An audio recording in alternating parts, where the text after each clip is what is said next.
네, 7단계 네 번째 시간입니다. 겸손한 마음으로 하나님께서 우리의 약점을 없애주시기를 간청했다.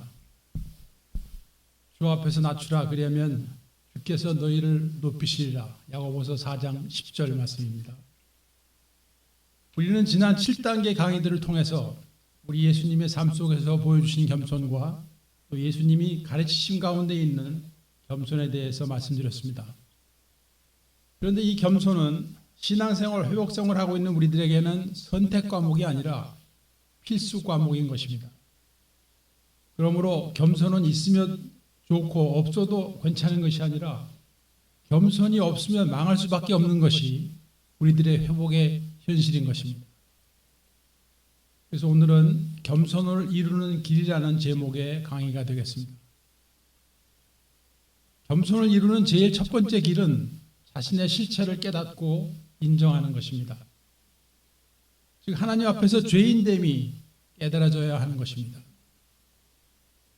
우리 누가복음 18장에는 두 사람이 기도하는 모습이 나옵니다.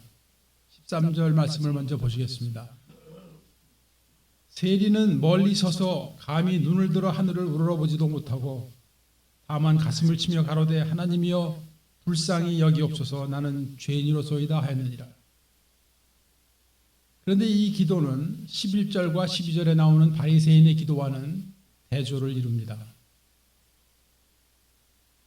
바리새인은 서서 따로 기도하여 가로되 하나님이여 나는 다른 사람들 곧 토색, 불의, 간음을 하는 자들과 같지 아니하고 이 세리와도 같지 아니함을 감사하나이다.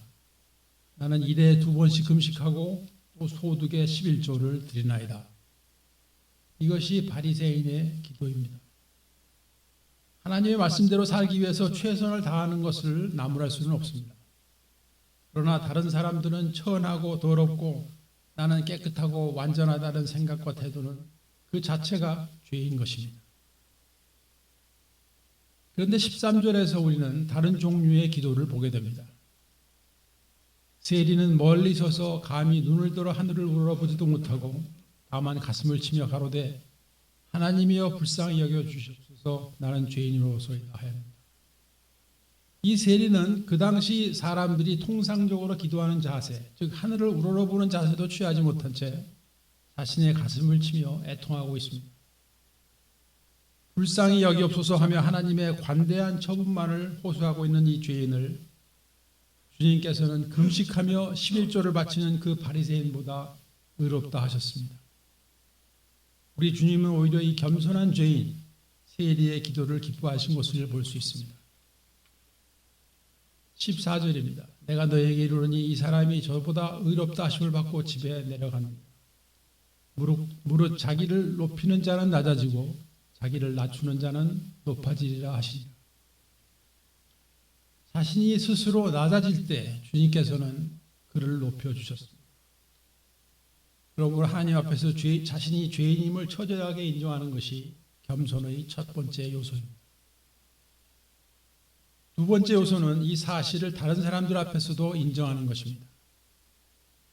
잘 아시는 야고보서 5장 16절 말씀입니다. 이러므로 너희 죄를 고하며 병 낫기를 위하여 서로 기도하라. 의인의 간구는 역사하는 힘이 많으니라. 이 말씀은 AA의 초창기 시절 수많은 말기 알코올 중독자들에게 역사하신 말씀입니다. 우리가 골방에서 홀로 하나님과 비밀리에 딜하는 차원에서 나와서 믿음의 형제 자매들과 죄를 서로 고하며 서로를 위해 기도할 수 있는 것이 겸손입니다. 주님께서는 회개하고 변화되고 발전하고자 하는 의지가 강하게 나타나는 이러한 기도에 능력을 실어주실 것을 약속하고 계십니다. 이곳 길갈에 참여하고 있는 우리는 자신의 죄와 문제를 있는 그대로 이야기할 때 들어줄 수 있는 사람들이 있고 또 그룹이 있다는 사실에 하나님께 감사하시기 바랍니다. 이제 세 번째로 다른 사람들과의 관계에 있어서의 겸손에 관한 말씀을 몇 가지 알아보도록 하겠습니다. 먼저 우리가 다른 사람의 잘못을 이해하고 또 인내할 수 있는 것이 겸손입니다. 베드로전서 3장 8절 9절 말씀입니다. 마지막으로 말하노니 너희가 다 마음을 같이하여 체휼하며 형제를 사랑하며 불쌍히 여기며 겸손하며. 이 체휼하며라는 말은 다른 사람과 공감하며 또는 이해와 동정을 하며의 뜻입니다. 9절 말씀입니다. 악을 악으로 욕을 욕으로 갚지 말고 도리어 복을 빌라. 이를 위하여 너희가 부르심을 받으니 이는 복을 유업으로 받게 하려 하십니다. 다른 이들의 잘못과 실수에 대해서 즉시로 정죄와 판단의 칼을 휘두르는 사람은 자신의 실상을 잊어버린 사람입니다. 자신이 1만 달란트 빚을 탕감받은 자임이 기억나지 않는 사람입니다. 그래서 이런 사람은 나는 저 사람들보다는 낫다 하는 생각으로 꽉 차 있는 것이고 그 상황에서 겸손함을 소유한다는 것은 불가능한 것입니다. 우리 주님의 메시지의 흐름을 살펴보면 주님께서 우리에게 해주신 그대로 남에게 베풀라고 하시는 것임을 알 수 있습니다. 그러므로 다른 이들을 있는 그대로 인정하고 받아들이고 사랑하는 훈련이 우리를 겸손에 이르게 하는 것입니다. 쉽지 않은 일이지만 우리가 악을 악으로 욕을 욕으로 갚지 말고 도리어 복을 빌라 하시는 이 말씀을 우리들의 삶 속에서 실천하는 훈련을 하게 될 때 주님께서 내리시는 복을 받게 됨을 믿으시기 바랍니다.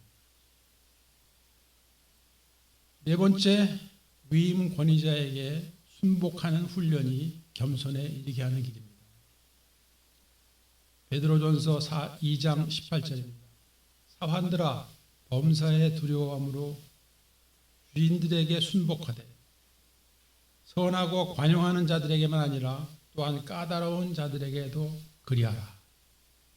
선하고 관용하는 자들에게만 아니라 또한 까다로운 자들에게도 그리하라 하셨습니다. 나에게 잘해주시는 목사님께 또는 사장님께 순복하기는 쉽습니다. 제가 은혜교회에 와서 제일 먼저 넘어야 했던 언덕은 구역장 시절에 만난 교구장님입니다. 저 바로 위에 교구장님. 그러나 그분들이 아주 까다롭고 나의 마음에 안 드는 분들이라 해도 순복하는 것이 하나님의 뜻입니다. 정 못 견디겠거든 조용히 사표내고 그 자리를 떠나가는 것이 유익합니다. 저는 끝까지 순종하고 견딤으로써 그 은혜교회에서 교구장을 거쳐서 대교구장으로 섬기게 되는 은혜를 주셨습니다. 또 우리들의 자신의 직장 상사에 대해서 어떤 자세를 가지고 대한다고 생각하십니까? 언제나 복종할 마음의 준비를 하고 있습니까? 우리가 크리스찬이라면 불법적인 일을 요구하지 않는 한 자신의 직장 상사에 대해서도 주님을 대하는 심정으로 대할 수 있어야 한다고 생각을 해봅니다. 주님께서 이처럼 세상에서 종의 자세를 가지도록 말씀하시는 이유는 바로 우리들을 장차 그분의 종으로 사용하시기를 원하시기 때문입니다. 우리의 일상적인 삶 속에서 위임 권위자에게 복종할 수 있는 훈련이 되어 있지 않다면 우리는 결코 주님의 훌륭한 종의 모습으로 살아가기는 힘들 것입니다. 우리는 과연 우리의 삶을 통해서 이 복종의 훈련을 얼마나 잘 감당하고 있습니까? 주인의 인격이 내가 보기에 부족한 것 같이 느껴져도 그것을 불순종의 변명거리로 삼지 말라는 것입니다. 주인의 문제점에 관해서는 하나님께서 따로 다루실 것입니다. 그러므로 내가 사장님을 훈계하고 목사님을 가르치려고 하지 마시기 바랍니다. 없는 얘기가 아니에요. 제가 처음으로 5년 가까이 끊었을 때 신앙생활을 처음 시작하면서 목사님께 목사님께서 이 조그만 프로젝트를 맡겨주셨는데 그때 순종하지 못하고 이 목사님을 판단하고 정죄하고 놀라지 마세요. 훈계까지 하려다가 왕창 망한 사람이 접니다. 그러니까 여러분 무슨 일이 있어도 이와 같은 실수는 저 한 사람으로 족합니다. 그리고 우리가 살고 있는 이 세상의 법도 확실하게 지켜야 합니다. 만약 명확하게 분별이 되지 않는 경우에는 먼저 기도를 해보시고 또 스폰서와 상의하며 결정해 나가면 좋을 것이라고 생각합니다. 한 가지 분명한 것은 무슨 일이 있어도 토론은 하되 절대로 다툼이 되어서는 안 되는 것입니다. 다섯 번째로 겸손은 다른 사람들의 권면을 정중하게 받아들이는 것입니다. 잠언 12장 1절 말씀입니다. 훈계를 좋아하는 자는 지식을 좋아하나니 징계를 싫어하는 자는 짐승과 같으니라. 12단계 회복 프로그램 안에는 많은 서제션들, 권면들이 있습니다. 중독과 회복의 심각성에도 불구하고 서제션이라는 단어를 사용하는 이유는 회복에는 강제로 할 수 있는 일이 없고 중독자가 스스로 현실을 받아들이고 실천에 옮기는 방법밖에 없기 때문입니다. 망해가는 사람, 죽어가고 있는 사람에게도 서제션밖에는 할 수 없는 것이 중독의 현실입니다. 그러므로 다른 이들의 권면을 받아들이는 훈련이 겸손에 이르게 하는 길일 뿐만 아니라 더 나아가서는 이것이 자신의 생명을 구하는 길이 되는 것입니다. 하나님께서는 많은 경우에 사람들을 통해서 일하신다는 것을 기억하시기 바랍니다. 여섯 번째로 우리는 낮은 자리에 앉을 줄 알아야 됩니다. 누가복음 14장 10절 말씀입니다. 청함을 받았을 때 차라리 가서 말석에 앉으라. 그러면 너를 청한 자가 와서 너더러 보시오 올라 앉으라 하리니 그때 함께 앉은 모든 사람 앞에 영광이 있으리라. 이것은 이 세상에서의 처세수를 가르치는 말씀이 아닙니다. 인간의 높고 낮음은 하나님의 소관임을 가르치고 계신 것입니다. 우리가 어디서 무엇을 하든지 낮은 곳에서부터 시작하는 훈련을 통해 겸손을 배우게 됩니다. 때가 되어 합당한 과정과 순리를 통하여 상좌에 앉게 되는 것을 기다릴 줄 아는 것이 겸손입니다. 그리고 비록 상좌에 앉게 되지 않는다 해도 상관없는 것이 겸손입니다. 이것은 세상에서뿐만 아니라 교회나 가정에서도 적용되는 이야기입니다. 리스펙트란 정확히 말해서 다른 사람이 나에게 주는 것이지 내가 요구하는 것이 아닌 것입니다. 일곱 번째, 소외된 자들과 함께 하자입니다. 내가 의인을 부르러 온 것이 아니요 죄인을 부르러 왔노라 하시니라. 우리 주님의 말씀입니다. 우리 길가 식구들은 과거에 어떤 형편에 있었는지를 항상 기억하는 것이 겸손입니다. 우리가 얼마 동안 끊고 살다 보니 바닥 생활하는 중독자들과는 더 이상 상대하지 못하겠다는 생각이 든다면 문제가 심각한 것입니다. 우리의 주가 되시는 예수님께서는 죄인들, 방황하는 자들, 무거운 짐진 자들, 그리고 줄이고 목마른 자들과 함께 하셨습니다.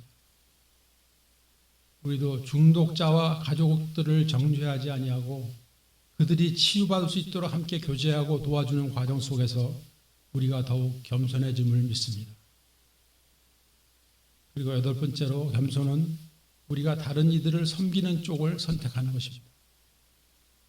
마태복음 13장 11절 말씀입니다. 너희 중에 큰 자는 너희를 섬기는 자가 되어야 하리라. 인간 사회는 계급 사회일 수밖에 없습니다.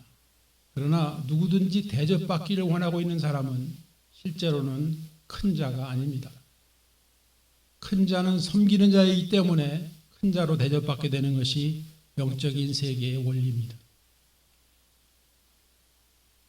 이건 들은 이야기입니다. 어느 목회자 세미나에서 목사님 한 분이 질문을 하셨습니다. 우리 교회에 속 썩이는 부교육자가 있는데 제가 어떻게 해야 합니까? 하시는 질문에 강사님은 그분이 그냥 봉급받는 고용인입니까? 아니면 목사님께서 양육하셔야 할 대상자입니까? 하고 되물었습니다. 그 목사님은 물론 양육해야 할 대상자이죠 라고 대답했습니다. 그러자 강사님이 말씀하십니다. 큰 자는 섬기는 자입니다.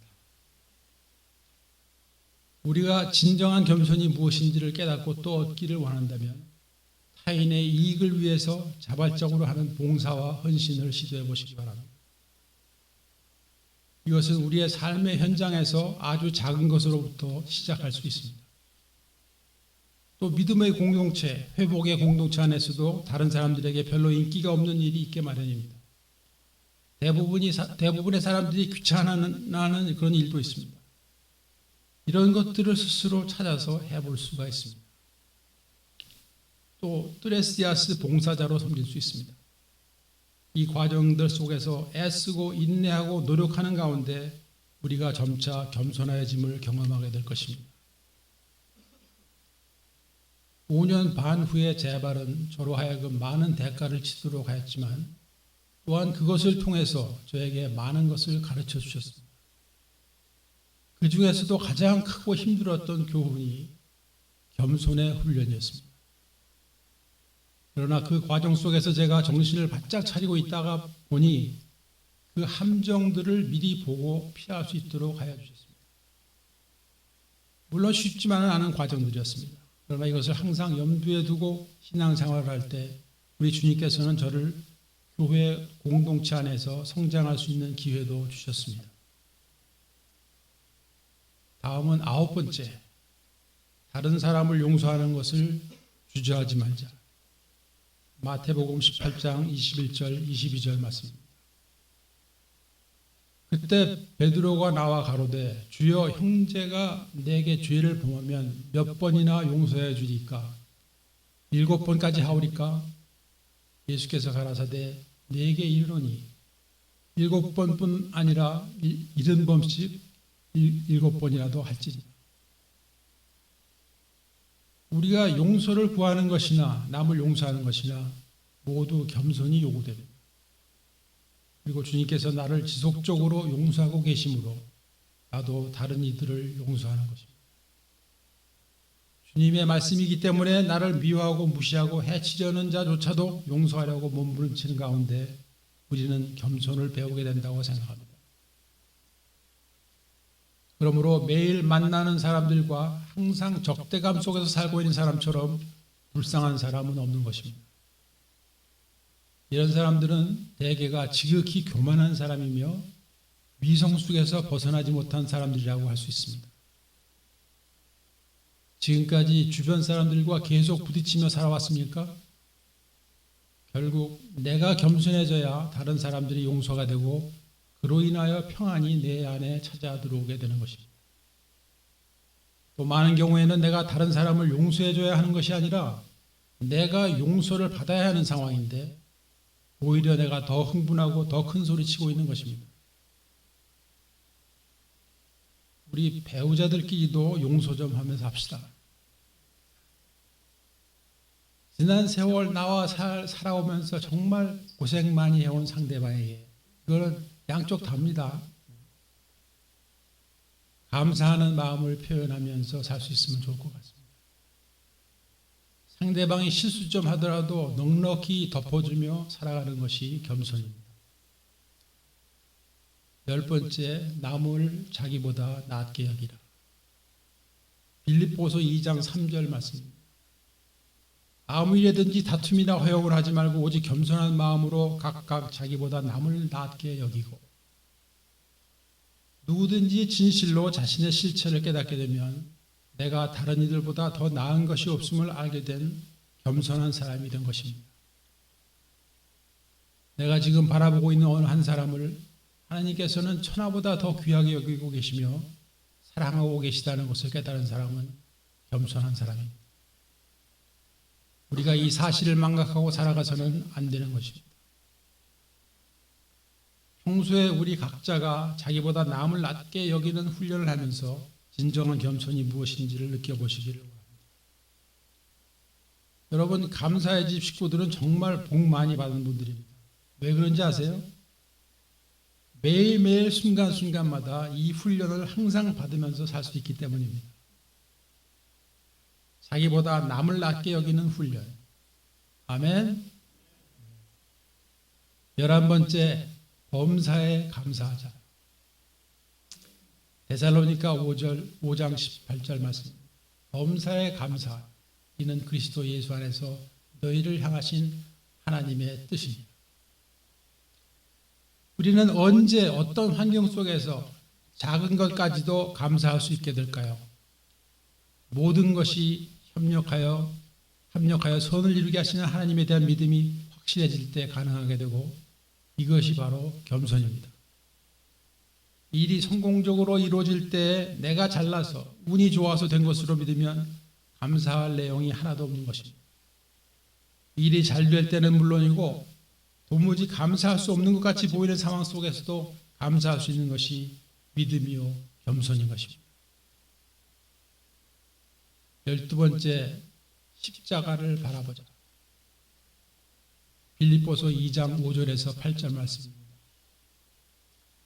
너희 안에 이 마음을 품으라. 곧 그리스도 예수의 마음이니 그는 근본 하나님의 본체시나 하나님과 동등됨을 취할 것으로 여기지 아니하시고 오히려 자기를 비워 종의 형체를 가져 사람들과 같이 되었고 사람의 모양으로 나타나셨음에 자기를 낮추시고 죽기까지 복종하셨으니 곧 십자가에 죽으십니다.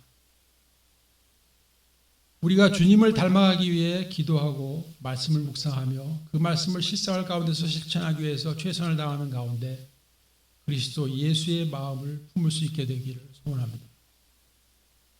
우리는 다른 것은 다 잊어버린다 해도 나를 위해 자신을 낮추시고 죽기까지 복종하신 우리 예수님의 희생과 사랑과 겸손을 잊지 않게 되기를 바랍니다. 그 구원의 감격을 매일매일 되살릴 수 있기를 바랍니다. 그때 우리는 범사에 감사할 수 있게 될 것입니다. 남들을 나보다 더 낮게 여길 수 있게 될 것입니다. 다른 사람들을 있는 그대로 받아들이고 용서하며 낮은 자리에서 그분들을 섬길 수 있을 것입니다. 그리고 나의 죄로 인하여 애통할 수 있게 되며 그 죄를 이겨나갈 수 있게 되기를 간절히 소원하게 될 것입니다. 이것이 바로 7단계의 주제입니다. 우리의 말과 행동은 우리들의 마음속 중심에 있는 내용물이 시시때때로 밖으로 표현되고 있는 것입니다. 우리의 마음의 상태가 바르지 못하면 그로부터 나오는 말이나 행실도 악해질 수밖에 없습니다. 날카로운 칼이 외과 의사의 손에 쥐어지면 사람의 생명을 건지는 칼이 되고 범죄자의 손에 쥐어지면 사람의 목숨을 해치는 흉기로 변하듯이 그 칼이 선한 도구가 되느냐 악한 도구가 되느냐는 그 칼을 쓰는 사람의 마음에 달려있는 것입니다.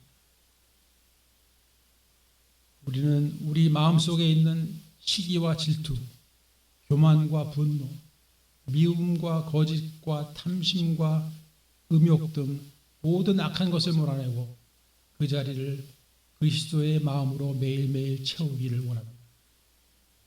우리가 모든 죄들을 물리치고 승리하기를 간절히 소원하며 주님의 십자가를 겸손히 바라볼 때 우리 안에 예수 그리스도의 영이 충만하게 임하게 될 것을 믿습니다.